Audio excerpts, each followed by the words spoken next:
खुदाई से रास्ता नहीं निकलेगा। ये खोदने वाले लोग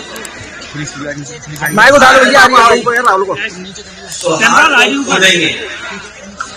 और पहले भी गलत था, क्योंकि जब हमारे देश में प्लेसेस ऑफ वर्शिप एक्ट पहले से मौजूद है और प्लेसेस ऑफ वर्शिप एक्ट इस बात की पाबंदी लगाता है कि किसी तरह की चीजों में इस तरह के खुदाई के काम न हो।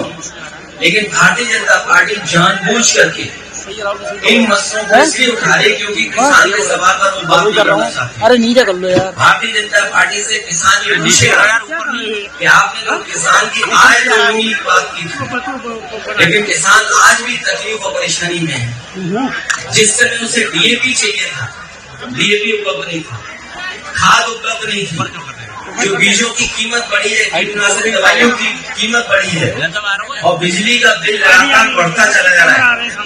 जो सिंचाई से लेकर के तमाम इंतजाम थे वो सरकार करने में नाकाम रही है। और अगर फसल तैयार भी किसान कर रहा है तो उसको कीमत कहाँ मिलेगी, उसके लिए और जितने बड़े पैमाने पे बेरोजगारी बढ़ती चली जा रही है। मैं तो अगर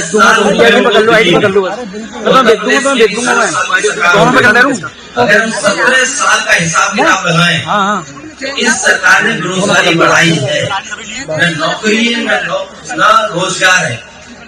इन तमाम सवालों से ध्यान हटाने के लिए जानबूझ करके सरकार इस तरह की खुदाई के कार्यक्रम कर रही है। और आज अगर भारतीय जनता पार्टी के अंडरग्राउंड जो पॉलिसी बनाते हैं, ये पाइपलाइन जो अंडरग्राउंड पड़ती है, उसी तरह भारतीय जनता पार्टी की विचारधारा अंडरग्राउंड अंदर ही अंदर काम करती है। ये बात पहले भी कहनी चाहिए थी। लोगों की जान चली गई, लोगों के घरों में छापे पड़ रहे हैं, बिजली के नाम पर 2-3 हजार लोगों के यहाँ FIR दर्ज हो गई। अगर ये बात गलत थी भारतीय जनता पार्टी की तो जान तो वापस नहीं ला सकते, उन्हें मुआवजा देना चाहिए उन गरीब परिवारों को। और जितने भी झूठे मुकदमे लगे हैं, चाहे वो सांसद पे हो चाहे किसी को बात सांसद के खिलाफ करोड़ों की रिकवरी जारी की गई है। संभल में सांसद के खिलाफ बाबा साहब भीमराव अम्बेडकर जी ने हमें संविधान दिया है और लोकतंत्र में ये हमारे लिए रक्षा कवच का काम करता है। संविधान हमारे लिए, आपके लिए संविधान रक्षा करता है। हमें आपको इस बात और जानबूझ करके भारतीय जनता पार्टी अपमानित करना चाहती है। ये तमाम वो लोग हैं जिन्होंने कभी सम्मान नहीं किया संविधान का, लोकतंत्र का और बाबा साहब भीमराव अम्बेडकर। जो बीजेपी के लोग, केवल एक नहीं, बीजेपी के सभी लोगों को माफी मांगनी चाहिए। समाजवादी पार्टी आगे कहाँ तक जाएगी? समाजवादी पार्टी जनता के बीच जाएगी। इन किसान भाइयों से, नौजवानों से अपील करेगी, माता बहनों से कि भारतीय जनता पार्टी लोगों को हराओ। संबल सांसद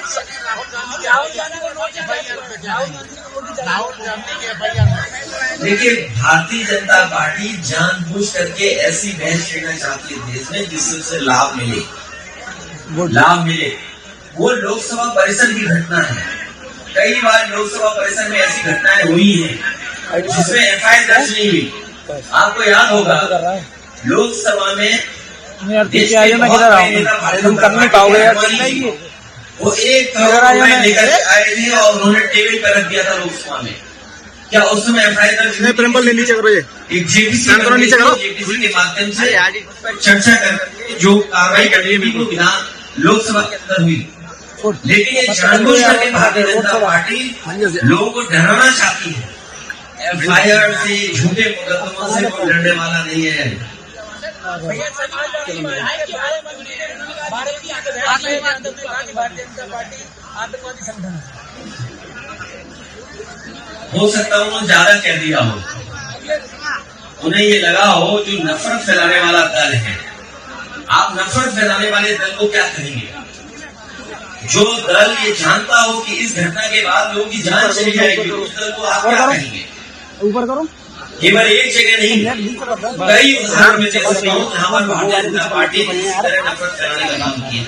संबल में मंदिर जगह जगह निकल रहे हैं और शहरों में ये स्थिति बनती है। ये फिरोजाबाद तो बहुत पुराना शहर है, यहाँ अगर खोद दो तो न जाने क्या मिले। कहीं ऐसे भाजपा के नेता उनके घर घुस जाए तो न जाने क्या मिलेगा उसके। भाजपा के नेताओं के भी घर घुस जाए तो न जाने क्या मिलेगा उसके अंदर। मानो भगवान श्री कृष्ण को याद कर रहे हैं, 5000 साल हुए भी, 5000 साल ही हुए क्या स्वामी जी, कितने साल हो गए? 5000 साल की तो हम इतिहास जानते हैं। ये धरती 1 लाख साल से है और मनुष्य कब से आ रहे कब से जा रहे हैं, तो कहीं खोद दोगे क्या ना मिल जाएगा वहां पर। सांसद जी पे बिजली चोरी कर कोई निकलने। अरे पत्रकार साथी, जालौन में एक पत्रकार ने भारतीय जनता पार्टी के खिलाफ न्यूज निकाल दी, उसके कपड़े उतार दिए थे, उसे नंगा कर दिया।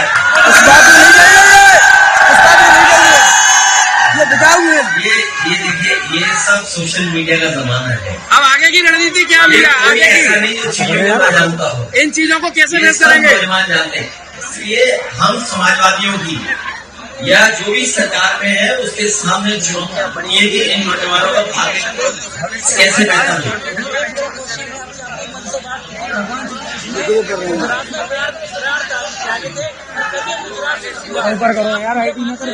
आपका इशारा मोदी जी की तरफ है, योगी मोदी जो इतिहास है, जो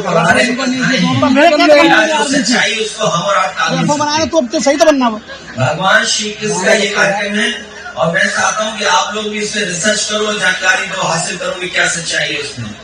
क्योंकि जब भगवान श्री कृष्ण ने जिसमें प्राण छोड़े उसी समय से मान्यता है कि कलयुग शुरू हो गया।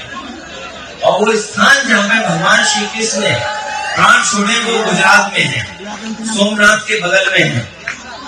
और जिस पेड़ पर भगवान श्री कृष्ण बैठे थे, अगर मैं आपसे पूछूं कौन सा पेड़ था तो बता सकते हो क्या?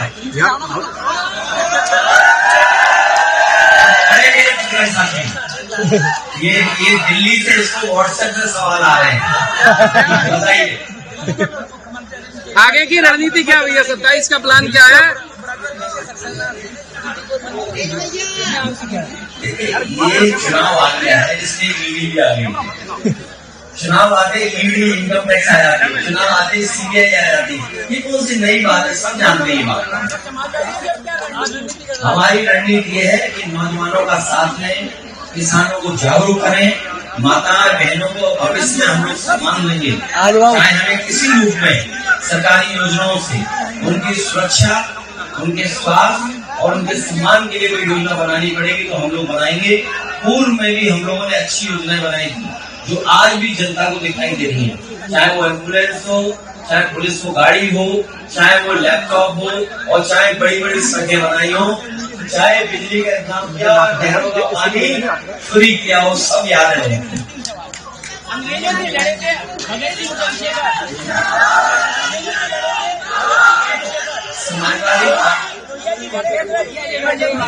अब इस वक्त में आप लोग कैसे देखते हैं?